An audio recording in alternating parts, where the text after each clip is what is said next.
Oh, step into the light, my friends. Welcome to the May edition of The Slam. This is the television wrestling show where we would actually book Lana Del Rey in a match against Sarah Del Rey with Jimmy Del Rey as special guest referee. Joining me in the studio today is a good chum of mine and Sun journalist Rob McNichol. Hello, Rob. Nice to be back. Thanks. Glad you're here. Always nice to see you. Sometimes you're on the wall. Obviously. Behind my plexiglass. Yes, of course. We just keep him in a cage, in case you're wondering. Awesome professional wrestler and genuinely lovely chap, Mr. Greg Burridge. Hello, Greg. Hello. Yeah, nice to be here. Thanks for having me. No, it's all right. We've been trying to get you on for a bit, so we're quite... you're a busy man, normally. I'm very busy, yeah, but I'm glad to be here. Yeah, nice one. Now, I have to, because you're a first-time guest, I have to ask the same questions to first-time guests. Very simple questions, just to give us an insight into your wrestling background. Who is your favourite wrestler of all time? I hate this question. I know. We have to do them. First name that pops into your head. I always liked Kurt Angle before everyone else started liking him. So now I don't like him because everyone started liking him. Yeah, you're a trendsetter. I'm a trendsetter. Yeah. So I'm going to go right off the cuff and say Tyler Rex.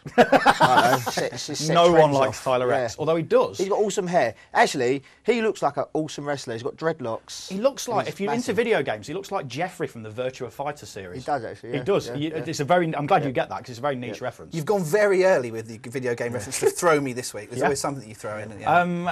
Favourite wrestler currently? If you're putting the telly on, who do you like watching? In Britain, Noam Dar. He's great, isn't he? His facials, his timing, his charisma. He's an awesome, arrogant heel. Well, the first time I'd seen him in person was when he came to do Progress for us, and then I went to watch the Speed King tournament for Southside Wrestling in Nottingham the other week, and he was runner-up in that to Marty Skill, and he was absolutely fantastic, as was Marty, as was the whole card. He's amazing. He's an entertainer all round. And he's only a kid. Totally. He's 11 years old. He's 19, I believe, but he's close to be. But I noticed after it, I was watching him. He was talking to kids and stuff, and he was a face that day. And when he came for Progress, he was a heel, and he can do both. And he's just that's a great sign of a great wrestler. Yeah, in my opinion. But yeah, I think he's got the whole world ahead of him. Yeah, he's good. And you give me my tenner later, Noam. Right? Yeah, he owes me as well now. To be honest, this is I think I put him over in a podcast. I don't understand a word he says either. His accent's so strong. Well, of course, he is the man who got deep fried Mars bars chanted at him. Totally. Our crowd in London. What else do you need? His t-shirts right there. Yeah, I think I want him in his Star Wars ones. Yeah. That's our payment. No, I'd like a Star Wars t-shirt. And I'd like a fried Mars bar. That's my payment. We'll get to bring you one. And favourite match of all time? Oh, favourite match. I would have to say, if you were there, you'd know it. It was Johnny Storm versus Jody Flash at Wrestle Express in 2001 or 2002. It was a ladder match. Because that was when Jody was still, because he's sort of semi-retired now, isn't he? Yeah, he's a shame because I think Jody doesn't actually know how good he is. You know, so. Which is a shame because he's still awesome, you know. And I remember we was doing 1PW and everyone would shout abusive chants at Johnny and Jody. It was like, if it weren't for them two guys right there, none of us would be here now. No one would understand the British scene because them two pioneered the scene for us to go on and do things like 1PW and even Progress. You know, all these things started from like the new age of wrestling, and Johnny and Jody were the new age, in my opinion. Yeah, and they're both fantastic wrestlers. Totally, yeah. And I think the thing is as well. I mean, when I was in the States, I went to watch Dragon Gate and saw people like Pac, and I think again because Jody went out to the States and really started sort of pushing that envelope. And there's loads of British guys. You talk to all the guys, the big names like Ring of Honor. TNA, all the big names. Like I'm talking about AJ Styles and everyone will talk about Jody and Johnny in a legendary status because the stuff they was doing at the time was unseen, especially for two British guys to go out there because the whole CZW vibe was they was doing awesome wrestling, but they was combining it with British style, which hadn't been seen. The same with Doug Williams. He went out and they showed him a whole new thing, but it's not fresh. It was wrestling that was being every week in, week out in Britain through the 60s, 70s and 80s, and it just got lost. Well, you get American guys who like it. Like Colt Cabana famously really likes the British style of wrestling. And I know I've watched things like Shikara and seen it when they've taken Johnny Saint over, which is just brilliant to watch. And you've got Johnny Saint on a tag team with Dave Taylor and stuff like that, and it's like being a kid again. Totally, yeah. I mean, Johnny Saint's like 70 years old. Yeah. You know, how many Americans are there 70 years old and can still wrestle? Which I think is There'll be a lot of us still trying to wrestle. Not necessarily with the level of skill that he does. Totally, but I think it's a salute to British wrestling that a 70-year-old can still wrestle at a high level and be booked abroad. You know, it's the difference in styles, in my opinion. Yeah. So, well, I know that our producer Martin, he wrote his dissertation on wrestling, right? And I believe he tried to get hold of Johnny Saint, and he was telling us a story about people because he lives in Wales, doesn't he? And he's very reclusive. And people have to sort of go and sort of wait for him to sort of leave his house and then go, please, can I talk to you for a bit? But if you're a comedy fan, watch Series 1 of Russell Brand's Ponderland. And there's an amazing, there's a sports-based episode where they teach a guy to wrestle. And he's a guy, he was like a school teacher or something, and he genuinely thought wrestling was the real deal when World of Sport was on. And they send him to train with Johnny Saint. I've seen this. And it's an amazing clip, and they go, because obviously Johnny Saint's a northerner, expect him to say something, you know, sort of sensible and quite tough. And they go, so Johnny, what's the first thing you'd do to teach someone how to wrestle? And his answer was, I'd break his heart, which is just such a Morrissey-like answer. It's tremendous. Awesome. Now, we must talk about Extreme Rules, because I have a tactic now for the WWE to make all their pay-per-views amazing. Put them in Chicago, and then they'll be good. I mean, speaking as a wrestler, Greg, I mean, the atmosphere for a card can make a difference. Oh, totally. It's a difference between making a wrestler motivated and thinking, or just calling it in, as we say. You know? But the atmosphere is number one, really. Because I'm going to say, because the atmosphere, obviously, for Money in the Bank and for Extreme Rules was tremendous. I think the interesting thing, atmosphere-wise, that you probably picked up on, Rob, was in the main event, is the fans almost started respecting John Cena. They did, certainly at the end when he did that promo at the end. I mean, I know he mentioned Illinois about 17 times during it to try and help him out. But yeah, I thought there was a slight area. I think they respect hard work. Chicago is always considered, and along with a few other cities, Philadelphia, New York, as really respecting hard-working wrestlers. And I think that they respected that they, you know, what everyone says about CM Punk is true. He's fantastic, but it takes two to tango. And that match that they had was just as much down to Cena as anything. And I love the Cena-Lesnar match. I thought it was really interesting. We're going to get into that a bit more in a sec. But I thought it was great. And if you sit in that crowd and you've watched those two matches and you can't find a way of respecting Cena after that, then I think you're struggling a little bit. You don't have to like his character, but you can appreciate his work. I've talked about this before. I respect him as a worker. I don't like having him forced on me. I don't like being told that I should like him because, as I famously said on this show before, because he can lift more weight than me doesn't mean I should like the dude. Do you know what I mean? And I do think, you know, personality-wise, he's a bit bland, and I grew up liking heels when I was a kid, and then I decided that I liked heels in the late 90s Attitude Era, where everyone was a heel anyway. No one was a face. The only person who was a face was Kurt Angle, and everyone booed him. Do you know what I mean? So how dare you be technical and respect the rules? I mean, we'll talk about the main event. Now, I've been banging on about this whole kind of PG thing. Is it going to go away eventually? We had blood. We had blood in a main event, which is shocking in today's age, isn't it? It was surprising, and so quick as well, and what looked to be hard way, it looked like it was a very strategic thing that Lesnar was trying to, you know, break Cena open really early on, and the camera shot when they slowed it down of the elbow actually going in, and you could see it breaking it. I thought that was, I was very surprised to see that. And then, I don't know about your opinion, Greg has been in that kind of match, but it looked to me as if the second one was a blade. Did you see it? Did you think it might have been when he hit him with the chain? I didn't think it would necessarily have, because he seemed to be bleeding from a different part. I wondered if he bladed then for that one. So I think that's more interesting that there was blading than it was the hard way thing. Because wrestlers can go against script. Who's going to tell Brock Lesnar that he's not allowed to bust Cena open? No I'm not going to tell him anything. But if the second one's a blade, then, you know, that's a little bit more interesting. I think the interesting thing about it is that, you know, if you read Mick Foley's books, and he'd say that he would wrestle Terry Funk, and Terry Funk would legitimately bust him open, and he'd ask him to do it.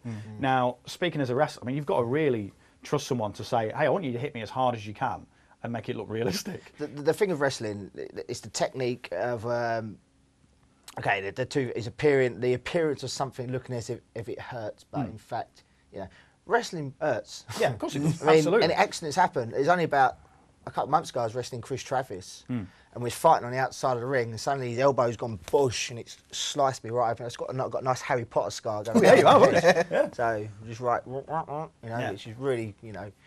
But accidents happen, and blood everywhere, you know, all over the ring. I saw a similar thing because I saw Chris at the Southside Speed King show, and we saw a similar thing. Bubblegum got got split open, and and it was just a clash of heads, Yep. just like when you're watching football or something like that, just a clash of heads, and you had to have butterfly stitches in. So sometimes it can't be helped, No. As far as the WWE, I mean, my opinion is WWE is a very clever machine, and nobody does anything in the WWE without the permission of the higher ups, Vince McMahon, whatever. Yeah. I mean, just look at John Cena. The last couple of weeks, he's been carrying the chain in his hand. It's an obvious sign.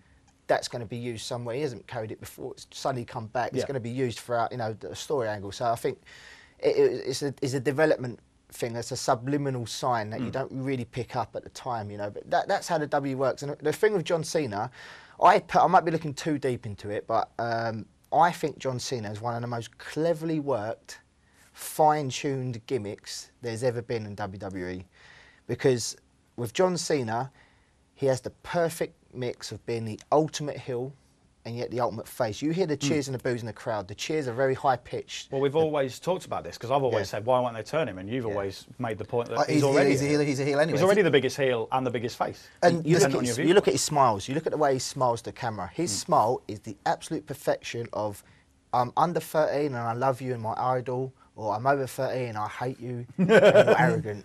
Yeah. And that's great. There's now a secondary character doing that, which is Daniel Bryan, and it's the opposite way around. The things that he's doing are traditional heel things. Yeah. When he fast counted last week on Raw and he grinned on the apron, I thought it was amazing. Wasn't it brilliant that he actually did a fast count straight away? And it made sense. Didn't wait until the end of the match to do it. But those are proper heel tactics. Yeah.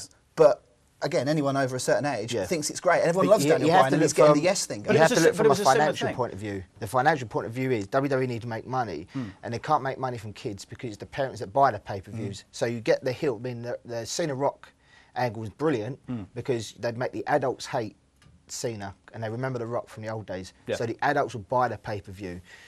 If Cena was a face, I bet the pay-per-view buy rate should be down because kids obviously can't stap that late or whatever, and they can't buy pay-per-views. So again, it's a cleverly worked money-making machine. I'm starting to see that. The more we talk about it on the Slam, it's all about money. The more it happens. We're going to have a quick break now, lovelies. Then we will return. We're going to talk more about Extreme Rules. We're going to talk about Raw from last night and chat about various other things with my guests Rob and Greg. We shall see you in 2.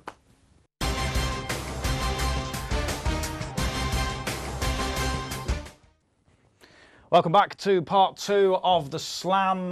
We have been saying yes, yes, yes, yes for ages with your mum. Joining me in the studio today is Rob McNichol and Greg Burridge. Hello, chaps. I love the yes thing. I really do, because I noticed when I was at WrestleMania, I really noticed that everyone was doing it before the show started, and it was. I like whenever you read wrestling reports and they say the vocal males, which is essentially what it was. It sounds like something David Attenborough might say in a documentary, doesn't it? The vocal males. The dominant male. Here comes a wrestling fan with a silverback. He is wearing a CM Punk t-shirt. Now, speaking of CM Punk, I've written on my notes here from Martin, the producer. It says, "Is CM Punk just a little bit overrated?" No, is my answer. I don't even know where this has come from. I think he's a fantastic worker. Yeah, I don't think he's overrated. No. Do you think there's any chinks in his armour?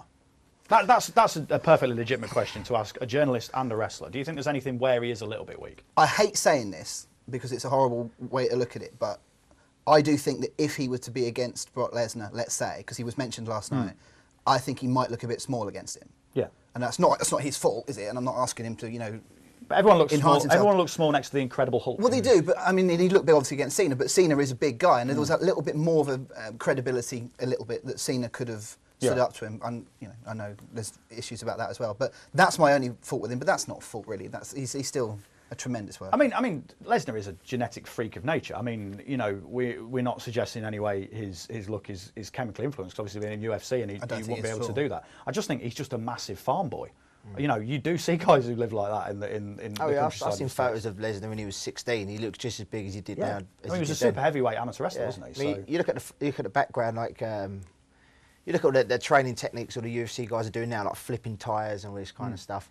He was doing that when he was 16. Just imagine him just carrying bales of hay, just wandering around. So it's all part of training. I mean, you start at a young age. I mean, in America as well, we've got to remember, is they build their athletes a lot different from how we have football and rugby, Yeah. So it's a lot of leg strength, a lot of it. Sports like this. In America, it's a lot of like you got wrestling and you talk wrestling at a very young age, amateur wrestling. So well, there's a lot of guys in WWE who've got the amateur background, isn't there? Yeah. Because you've got, you've obviously got Lesnar now. You've got Swagger's got the amateur background. Daniel Bryan's got the amateur background, and I think the MMA thing's starting to make an influence as well. I mean, you look at things like, I know that Daniel Bryan was doing this when he was in Ring of Honor, but the whole sort of elbowing people when you put them in a finisher and stuff like that, that makes it... I know they're using the word legitimate a lot at the moment, which I don't like them using, because that suggests that sometimes wrestling is illegitimate. And obviously, we know that. We know how it works. We're grown-ups. But I do think they are trying to give people moves to make things look legitimate without... What you're trying to explain is, it's like, I've got the theory I have, it's... okay, there's no such thing as a smart mark, as they call it. You know, the smart mark fan. Who's a smart mark fan? The difference between a normal fan and a smart mark fan is that the smarts, they love wrestling, but they know it inside out. Yeah. They still want to be tricked and fooled and believe it's fantasy. Absolutely. And it's that bits like this help the person believe again, you know, and enjoy wrestling. That's the difference between a smart mark fan and a normal fan, a casual, you know, as we call them. Well, I think you make that point perfectly well. I mean, when I've been to big shows, like again at WrestleMania, there was kids there, and then I had to tell someone to stop spoiling it for the kids, because there's a guy sat next, American guy sat next to me, who is being ridiculously over the top and smart, and it's almost like a badge of honour for him, sitting there going, well, that bit's fake, he should have kicked out there, that's not work. And I had to go, dude, just enjoy it. Yeah, you know, these people. I don't sit and watch a film and say, "Well, he didn't act very well in that bit," or "That special effect." You don't do that. No. You know, the phrase "just enjoy it." It's just that's absolutely spot on to how I approach it. And I thought Sunday's pay-per-view was really, really good as I've seen in ages. I absolutely loved it, start to finish.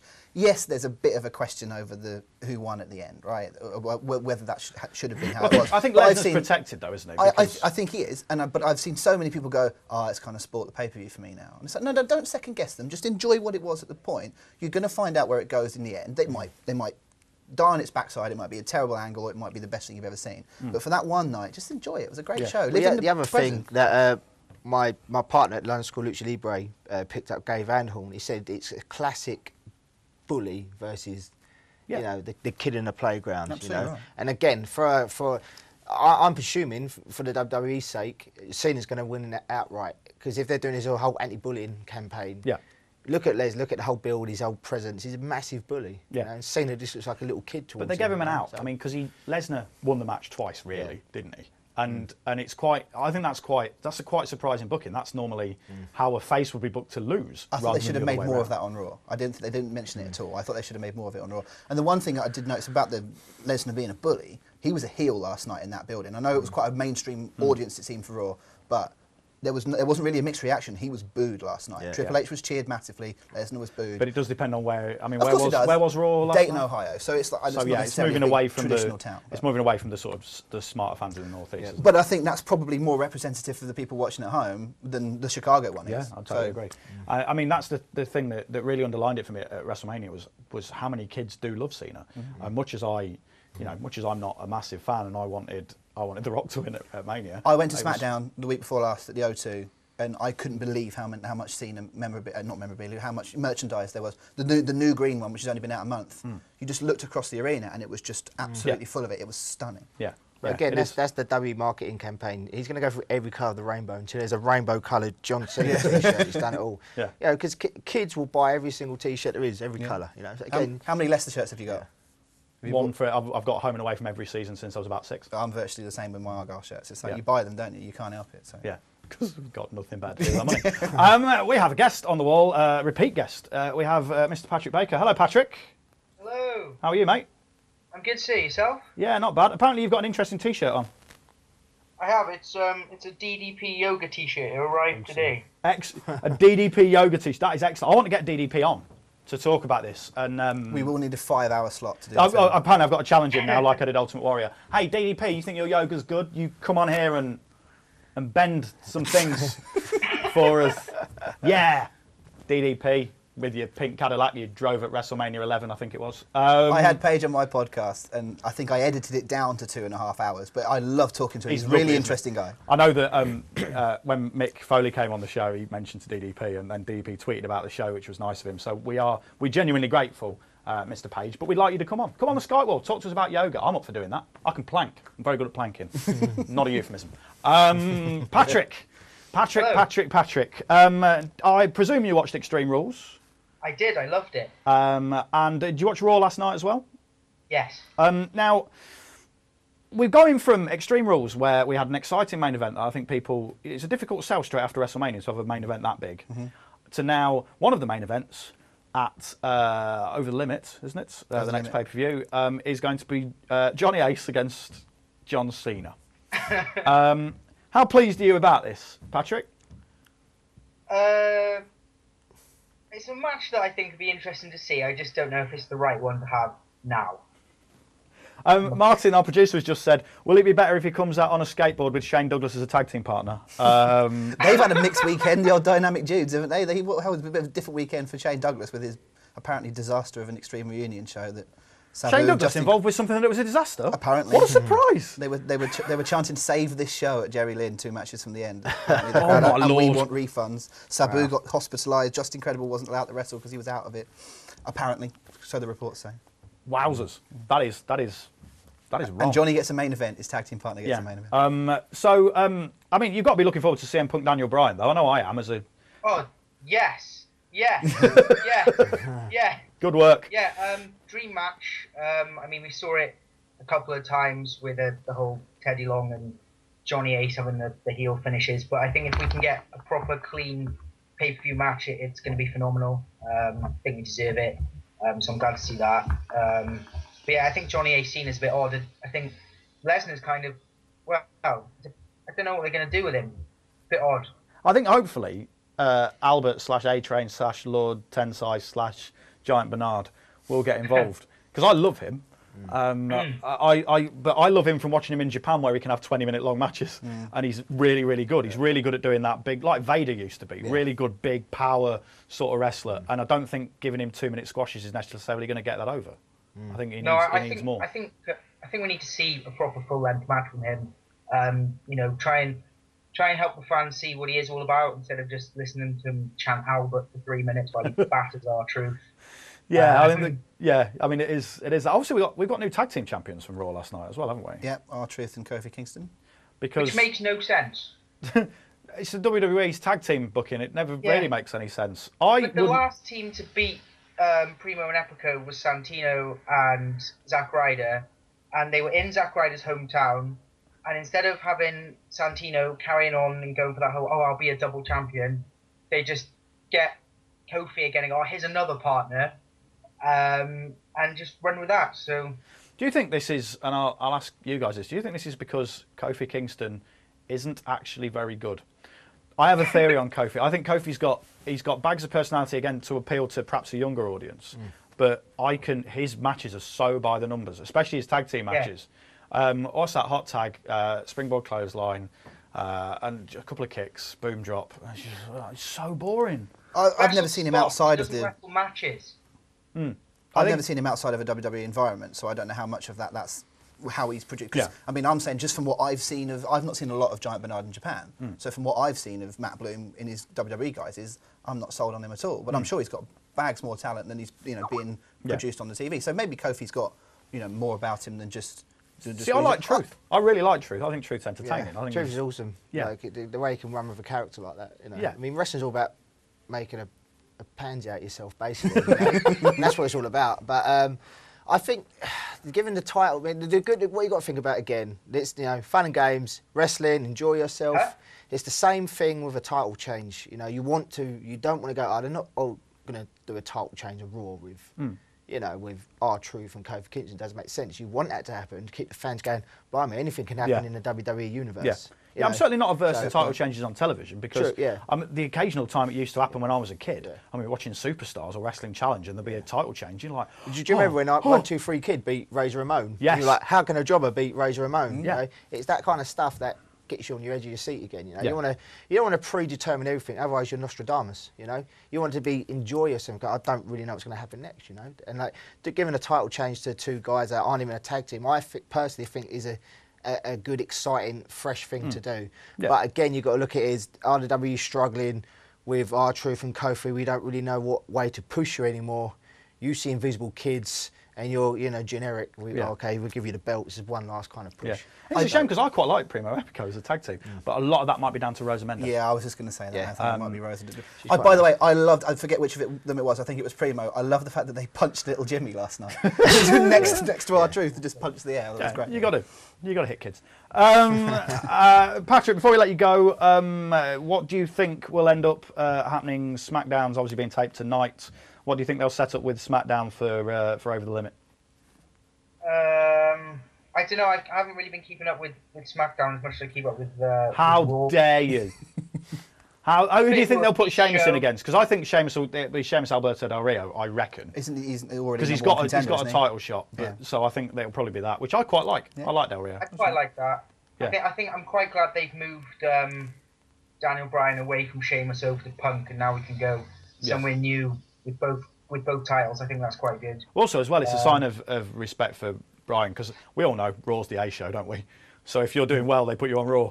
So you know it's obviously a big check in Daniel Bryan's. It is awesome. I think the thing from SmackDown is the fact that, because you know I'm a big Randy Orton fan, and since they had the thing with Christian, they don't really know what to do with Orton. And he's had the bit with Wade Barrett. I still think he'd have wrestled Wade Barrett at WrestleMania if Barrett had been fit, but Orton doesn't kind of fit into anything again, does he? So it's an interesting one that he seems to have been very much left by the wayside the last sort of 6 months or so. We know why that is, though. Yes, because he said that wrestlers should have mandatory time off, so he's being punished for that. Okay. That's the. How dare they have time off? How dare they have time off and a life? Yeah. Patrick, thank you for joining us as always, my friend. We shall speak to you again soon, no doubt. We are going to go off for a little break now, so watch these messages. Use the messages within them to go out and buy things that are suitable for your busy lifestyle. Off you go. We'll see you in 2.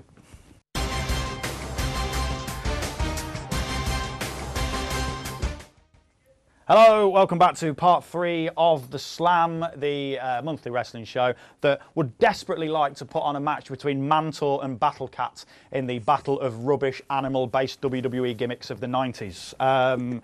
Guest today, I've just done that to annoy Mantor fan, to be honest. Hello. Progress Chapter 3. Mantor versus Battle Cat. Mantor versus Smallman. Joining me, Rob McNichol from The Sun, Greg Burridge from his house, and North London, no? From North London. Whereabouts in North London have you moved? Seven Sisters. Nice. Yeah, it's around the corner. Yeah, nice one. We can, when I move to London, well, it'll just be DVD viewing parties. And stuff. Yeah, nice. I like that. No one's used the phrase bum chums since 1976. Anyway, we've got a guest on the phone in this part of the show, not the Skype wall, on the phone. And our guest, and this is quite exciting, especially for Rob McNichol, because Rob McNichol, darts fan, yes? Yeah, big time, yeah. And our guest in this part of the show is Paul Nicholson, one of the best darts players in the world and a big wrestling fan. So we're going to have a chat with him on the phone. Very excited about this. You've met him before. I've met him in January at the TNA show. He's a good guy, and he does know his stuff. It's not like he's kind of got a bit of celebrity, so tries to pretend he's a wrestling fan. He's a proper fan. Who does that? You've properly dissed someone there. Who's done that to you? Who's annoyed you? Who's a celebrity who doesn't really like wrestling? Come on, name them. Don't shirk on us now. Well, I shouldn't mention. No. That is incredibly unprofessional of you. I believe Paul should be on the line. So we shall say hello to Paul. Hello, Paul. Hi, how are you doing? I'm all right, mate. How are you? Yeah, very good, thanks. Very good. Excellent. Next show. We're very happy to have you here. Now, firstly, massive wrestling fan, yes? Yes, huge. Have been since I was a kid. Nice one. Who's the first person you remember really getting into when you were a kid? Oh, well, either Hogan or the Warrior. Hogan was huge when I was about 5 years old, and he was like the marquee wrestler. He was everywhere, all over the world. But I think when the Ultimate Warrior was having his battles with Rick Rude in the late 80s, that's kind of when I really started to get into it. That's about the same as me then, mate, to be honest. It's a similar sort of era as myself. Because obviously darts players have these awesome entrances, which I always think are influenced by wrestling and boxing and stuff like that. Now you've used the CM Punk entrance, haven't you? Yes. Now I have to ask the question, and Rob's already told me his opinion on this in the break. Are you straight edge? Because that would be weird for a darts player. I wouldn't say that I'm straight edge. I do like a glass of wine.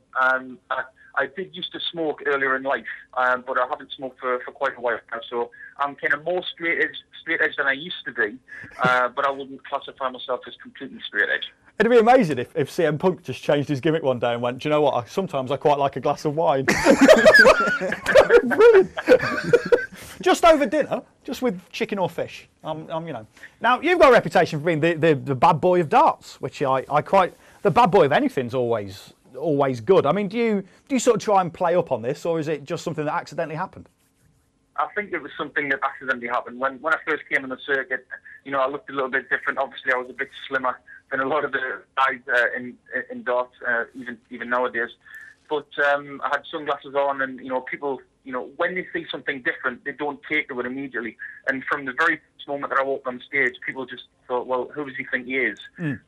Over the course of the last 3 or 4 years, people have got to know me a little bit better. And you know, I'm not immediately nasty, but when I get on that hockey, I do kind of into my character, which is the asset, which is my nickname. Away from darts, I'm quite placid, you know, I like my privacy. I'm a very, very easy guy to talk to. And that's Rob, because we met each other in January. Yeah, we did. But when I get on that stage, it's basically the same mentality as a wrestler or a sportsman in any kind of combat situation. You just want to tear people's head off, and you want to win, and you don't really want to have anybody stamping on your territory, and that's exactly how I approach every match that I have on TV, as well as the ones off the TV as well. Yeah, that makes sense. I mean, you could actually be a wrestler, and you could have the 180 as a finishing move, because you have a 450 splash. So you can have 180 degrees. That's technically a moonsault. But you could have something like that. I might have to think of something. You come down to train with me, mate. London School of Lucha Libre, Bethnal Green. We'll train you. Yeah, I think Greg's microphone's not working. He's just saying he'll get you down to if you want to train with him, he'll train you at the London School of Lucha Libre if you're up for it. I'm going down there at some point, so you know we should make it happen. Let's make a documentary out of it, mate. Me and you. That'd be a great documentary, I think, if we can get that hooked up. I mean, what's the appeal of wrestling to you, Paul? I mean, because every now and again I get people. I mean, it's all right for me because I'm a comedian, and you know, no one ever seems to question why I like it. But I mean, what is it? What is the appeal? I mean, when people ask you why you like it, can you think of any particular reason you've been into it for so long? I like the way it constantly changes, and sometimes it reflects back on, you know, when I was a kid. You know, they constantly bring people back in. You know, like there was a kind of a legend show, the WWE the other week with, you know, Cowboy Bob Orton and Dusty Rhodes, and you know, just hearing some of their walk-on songs just reminds me of when I was growing up, and you know, made me realise just how big these guys were. But you know, in the modern era, you know, from the Attitude Era in the WWE, you know, TNA these days, and also, you know, what the WWE are trying to do is, I like the music. I'm heavily into rock music, and it seems like every time they have a pay-per-view, I'm always buying the official track because it always hits a chord. But you know, I like the T-shirts. You know, I think they've got a very wide scope of ideas when it comes to marketing. I'm talking about WWE, I'm talking about TNA as well. I think it's a way of connecting with people. You know, there are so many different characters there that everybody's got their favourite, and they've always got someone to dislike as well. And so you could actually call it a bit of a soap opera. As well as seeing incredible fitness and incredible physicality. And for me, it always brings surprises.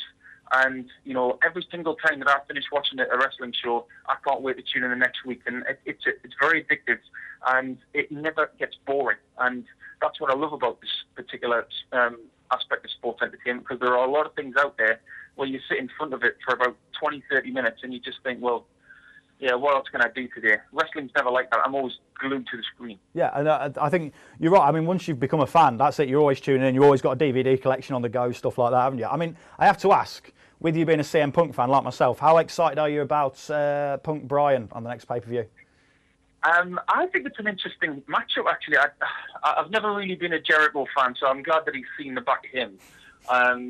But I think with Daniel Bryan, you know, and his yes thing right now, I think you could see like a conflict in the crowd during the match at Over the Limit. But more importantly to me, I spoke to someone earlier today about that particular matchup, and it screams the same as kind of Shawn Michaels versus Bret Hart, because I think an Iron Man match type situation with both of them being incredible technicians would really suit the industry. And I know the WWE are going on about legitimizing it right now with Brock Lesnar and stuff like that, but to see a real wrestling match, you could see something that hasn't been seen for about 15 years of these two. Well, also, I was thinking about this on the way in today. is that I reckon that their potential. I mean, obviously you've got the DVD of the rivalry between Michaels and Hart from years and years and years, and I think you could do a similar thing with Punk and Daniel Bryan. I can see they've already had a couple of matches on television. They've obviously got the pay-per-view now. I can really see, you can see the next 5 or 6 years as well, because you know that they're not the sort of guys who are going to mess up on the wellness side of things, fingers crossed. You know, that they could be around for ages, Rob, couldn't they? I mean, you could see that happening, couldn't you? Yeah, most definitely. And I think it's also the fact that when you draw on Michaels and Hart as Paul said, but there's been others that have done it sort of here and there. You can go back to those matches. You could even argue totally different styles, but you could even argue Hogan and Savage, because they had a bit in WWE and then they went away and then they came back and then they had some more in WCW. And it's like things have happened over the time, and you just can't separate people because they're that good. And that's the thing, is that we have seen the Bryan and Punk match a lot in recent times on TV, and it was mentioned earlier on in the show. But I don't think it's the kind of match you get bored of. I think you could watch it every week, and it's still that good. I just want to know if you know, is it going to split Paul's loyalties? I want to see him leading a yes, yes, yes chant at the darts. That would be excellent. You could totally do that, couldn't you, Paul? Could you do that for us? I'm sure I could probably fit it into an interview. I've been known to drop the odd pipe bomb now and again. Let's do this. Let's get a cat right. We need to suggest the wrestling catchphrase that we want Paul to get into an interview. Could be a viewer's question. It can be, yeah. Do that. Tweet me and Paul. Okay, I'm at Jim Smallman on Twitter. Paul, we had it up on the screen. Is the Asset 180? Okay, so the Asset 180. I'm at Jim Smallman. Tweet us both and let us know what wrestling catchphrase you would like Paul to get into his next interview. This is brilliant. What a good idea, Robin. Thank you very much. Paul, is there anyone you can sort of see becoming a standout star that's perhaps not in the main event of the card at the minute in WWE that you'd like to see or you think is inevitable is going to happen? I think this Lord Tensai or Prince Albert or Adrian, however you want to call him, I think they've got big plans for this guy, because he's striking quite a chord with you know, the real kind of silent bad guy. He's kind of like the new Kane. I mean, I personally think Kane has been phenomenal for so many years, but I think they might go down the angle with Lord Tensai quite avidly. Maybe with him against, you know, John Cena, maybe later in the year in some sort of big matches. I know that when they brought the WWE to Britain recently, that they had an incredible match. So I think he's going to be great. And, you know, the action of the crowd with the Funkasaurus has been interesting. So we might see a lot more of him as well, and the two girls in tow. Before we let you go, two things. Firstly, Martin, the producer, would like to know, is Phil the Power Taylor a heel or a face? I think he's like John Cena. Personally, I don't think the fans know exactly what Phil's like. So on the face of it, he's a real kind of, you know, hero and everything like that. Backstage, he's total heel. You know. The word arrogant comes to mind, but then again, some people have the right to be arrogant. Now, if I've got 15 world titles, I'm sure I'm maybe a little bit more arrogant than I am right now. But, you know, if to get to know Phil properly, you've got to know him for a long, long time. I've only known him for about 3 or 4 years. Look at that. But in the public eye, he's a face, but behind the scenes, definitely heel. And coming up on the darts, a steel cage match between Phil the Power Taylor and Paul Nicholson. Paul, before we let you go, I would like to suggest one thing. I wouldn't mind getting them in the octagon. Amazing. You heard it here first, folks. Now, Paul, before we let you go, just promise us next time you're on the hockey, you will go yes, yes, yes, yes for us. I will definitely do that for you. That won't be a problem. Excellent stuff. Listen, thank you very much for joining us, Paul. All the best with the darts, and hopefully we'll speak to you again soon, mate. You take it easy. Thanks for having me on. Cheers, mate. Thank you very much. Also, that was Paul Nicholson, fantastic darts player. Top bloke.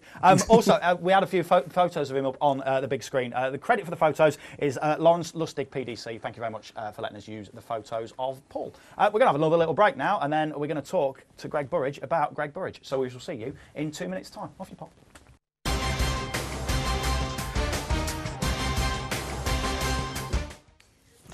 Welcome back to part 4 of the Slam. This is the May edition. I am Jim Smallman. Thank you for watching. If we were a wrestler here on the Slam, instead of wearing legitimate fighty looking gloves like Brock Lesnar, we would wear mittens. possibly woolen ones.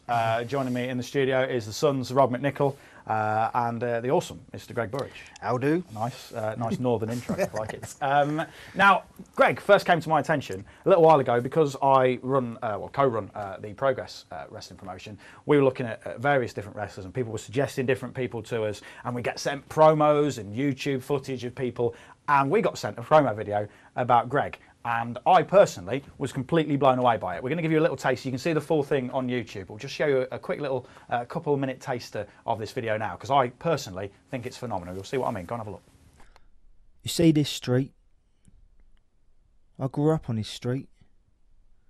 It's where I learned. It's where I've earned a living. It's where I became the person you see today. I've seen many changes in the 20 years I've called this my home. This is London's famous flower market. This is Columbia Road, or the Lane, as it's known in circles. On a Sunday, people flock from all around the world to visit this attraction. It's as much a tourist attraction as it is a vital financial asset to the East End of London. The Burridge family are 2/3 of this market, and have been for over 100 years.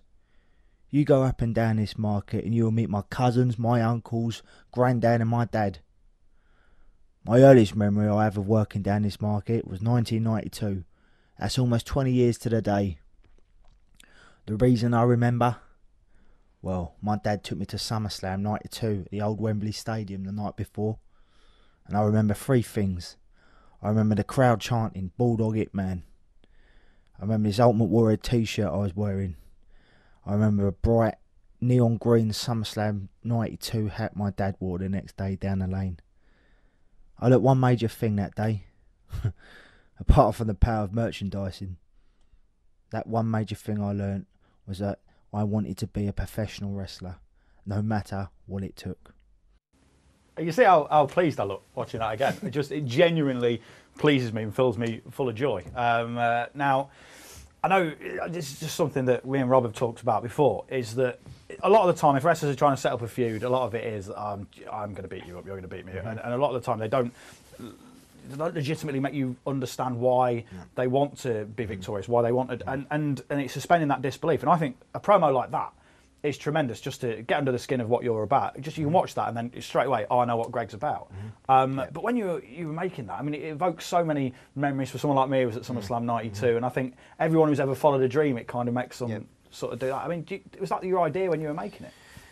Yeah, I mean, do you understand where I was coming from when I was making it? I mean, I've got 2 interests in life. One is pro wrestling, and 2 is movie making. You know, I've got really keen interest. I write a lot of short movies, and a lot of it for me was kind of it was a kind of little bit of practice, and practice with equipment and editing and all this kind of stuff. And I basically did that all myself with a cameraman, my good friend Johan, who helped film the footage. But I mean, I've been wrestling for years as Darren Burridge, the pucker one, Darren Burridge. Basically, I've been out of action for 2 years. I tore my ACL, so I hadn't wrestled. A lot of people kind of forgotten who I was, or they wasn't sure who I was. So I needed a fresh start, and I was sick of Americans mainly calling me the puka one. Hey man, what's that? You caught the what? The puka one? And it was annoying because you have to explain what pucker meant. So I wanted something a bit more commercial. Yeah. So I was doing a lot of acting as well, and I kind of wanted everything under the same kind of umbrella. So I went to my original name of Greg Burridge again, and the Cockney Crusader. I thought that was a bit more commercial. So I've got roots in the East End as well, and I kind of wanted to merge the two. I mean, I see a lot of promo videos from setting up. Like you said, you see a lot of guys think I want to beat you up, and a lot of it you watch it, they go, and you know what? I'm going to come around, I'm going to beat you, 1, 2, 3. It's like, well, you might not pin him, you might submit him or whatever. I think it's a stupid, and you switch off straight away. Well, it's generic, isn't it? It's generic. You've got to try and strive and make your own. It's the same way when I started doing comedy. You have to make your own sort of road in life, don't you? Yeah, and I wanted people to watch it and kind of not even know where this is going, and then they see the end result and they go, wow, that was done differently. And I think I achieved that with the promo. And I like to be very creative. I mean, I think with wrestlers and the whole energy of wrestling shouldn't just be labelled as I get into a raised platform with ropes and I showcase my stuff there. When you train to wrestle, it's such a great art form. You should transfer it. I mean, you could like to comedy. Mick Foley, you know, you can transfer it to comedy. Wrestlers go into acting. I mean, when the way I see it, when we wrestle, we make short movies. We make movies. You know, it has a start, middle, end. So for me, understanding the art form of editing and filming wasn't hard because I turned it into a wrestling terms. And when I was trying to act, they'd say, "Oh, this is kinesthetics or something like this." I'll go, "Well, in wrestling, we call that showing out." You know, or you know, working, just getting in and working. It does all sort of kind of fit in as well. I mean, the people I always respect the most in wrestling are people that take their not necessarily their gimmick, but their wrestling character, and they take it to that sort of next level, and they do use it in different areas. Mick Foley's a great example. CM Punk's a great example. I mean, although Punk's character is arguably just the fact that he's a little bit of a nightmare to deal with, and he is that in real life. But I noticed this when I was in the States watching Dragon Gate. El Generico never takes his mask off. Sells injuries all the time when he's around fans. Always, you know, we all know he's Canadian, really, but if you talk to him, he maintains that he's from Mexico, even if there's no fans around. And I love that that element of, you know, if you're going to become not a superhero, but if you're going to become that larger than life character in the ring, you've got to an extent, sort of be able to carry it and put it into it. Totally, you've got to live your character, suspend disbelief, so to speak, with people. But again, it's about keeping things fresh and doing something different. So, yeah, I think it's basically what I want to get across. You know, I could thought, well, people are either going to watch this and go, I really don't understand anything with this, or perhaps they're going to watch it and go, well, that's the thing, you kind of want to raise questions, don't you? I always find the best promos in WWE, for example, are the ones where you go, what's that about? Like the Chris Jericho, the whole Chris Jericho comeback ones, where everyone went, what is it, what is it? We all probably knew it was Jericho, but it's still, every week you'd look out for that and that sort of thing. Totally. Now, we've got a couple of minutes left on the show. I quickly want to talk to you about Lucha Britannia, because obviously you're one of the main instructors down there, and obviously heavily involved in it, aren't you? And there's a certain special person that you're working with at the moment, isn't there? A special person, yes, there is a very special person. His name is Jonathan Ross. Nice. The legend, Jonathan Ross. So, yeah, I mean, there he is, old Johnny. But he's a big Lucha fan, isn't he? He's a massive Lucha Britannia fan. Massive Lucha Britannia fan. I mean, you look at what we have in. I mean, we're in a very up and coming, vibrant part of London, around the Shoreditch kind of scene, and you know, the East End of London is revamped from the Olympics. There's a lot of buzz coming around our area.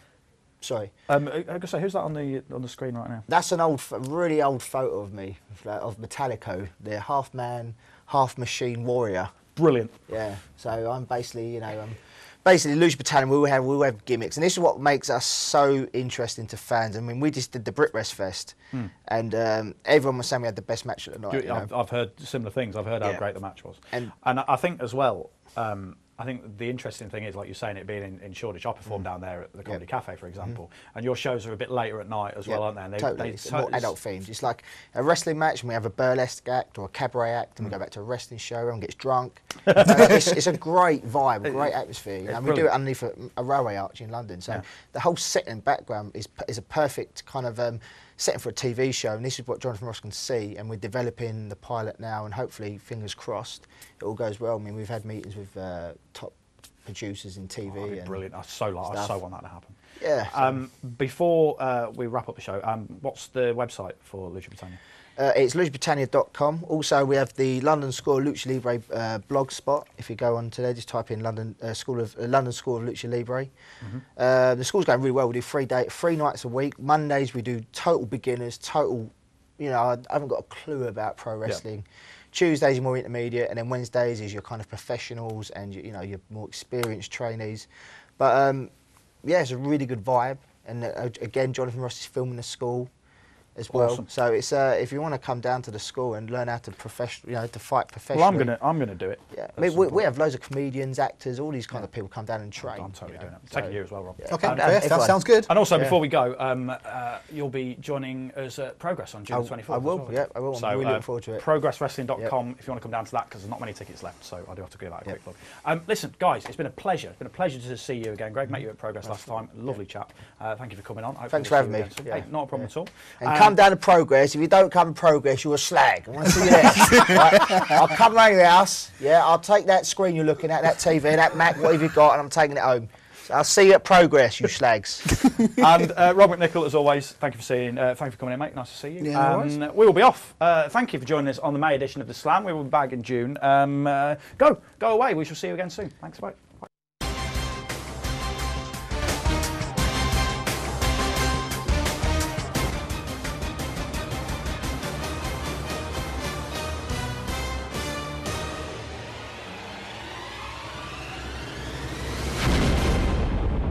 Stay ahead of the game with Sports Tonight Live. Don't miss a thing. Subscribe to our YouTube channel. Search for Sports Tonight Live on Facebook and like our fan page. Follow Sports Tonight TV on Twitter and tweet us your thoughts and opinions.